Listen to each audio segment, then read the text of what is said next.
Okay, good afternoon, everyone. Today we have a very important event, and we are bringing awareness to a very deadly disease, sickle cell, and we're also promoting the importance of organ and tissue donations. Today you're going to see a remarkable story about a very young organ donor and how he saved his brother's life. But before we get into that, I want to, first of all, thank MPP Frank Cleese for providing not only this room, but also the committee room where we're going to do our ceremonies. I also want to acknowledge some of the members of Step by Step. And beside me to my right is our chairperson, Constable Ojo Tiobari, and we also have our vice chairperson. To my left here is Sabrina Kogan. And I also want to thank the Canadian Armed Forces and the Toronto Police Services for joining and assisting us in this very important event. We also have the privilege of having a very famous doctor with us, and that is Dr. Adam Gassis. And he is to my end at the right, and he'll be speaking very shortly. I just want to make a few brief comments.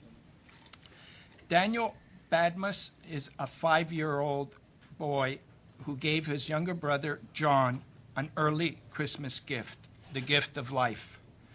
Throughout his 4 young years of life, John Badmus suffered with a lot of pain. His family suffered with him, sometimes feeling helpless. John Badmus was afflicted with the deadly disease, sickle cell disease. This disease targets mostly the black population, but also the Asian and Mediterranean races. It is unclear how many people are suffering in Canada, and it is important for us to explore this. There is hope. Bone marrow transplant. On October 24th, 2008, John Badmus' brother Daniel donated his bone marrow to save his younger brother's life. This procedure was the first of its kind performed in Ontario. The transplant was a success, and both John and Daniel are doing well. In an effort to bring awareness to this deadly disease, sickle cell, in an effort to inspire Canadians about the importance of organ and tissue donations, Step by Step, the Canadian Armed Forces, Toronto Police Services will acknowledge Daniel Badmus as a true hero. And now I'll pass it over to Dr. Adam Gassis to talk about he's the famous surgeon who performed the surgery. Thank you. First of all, I would like to thank Step by Step and especially George Marcello for inviting me to be part of this important event to appreciate and thank Daniel, who has donated his bone marrow, as George has said, or stem cells to his little brother John to cure his sickle cell disease. There are more than 30 million people worldwide with what we call sickle cell trait, which is a mild form of the disease. However, what John had is the full-blown sickle cell disease, so it wasn't mild, it is severe form of the disease. What he suffered from was recurrent pain crisis, infections, chest complications, and reduced blood supply to many vital organs of his body, including the kidneys and the brain. And John has suffered a stroke before he was 2 years old because of these complications of sickle cell disease. Hence, he was started on regular transfusion program, meaning every 4 weeks or every 3 weeks he received blood transfusion in hospital in an attempt to wash out the bad sickle cells from his blood so the blood will flow easily.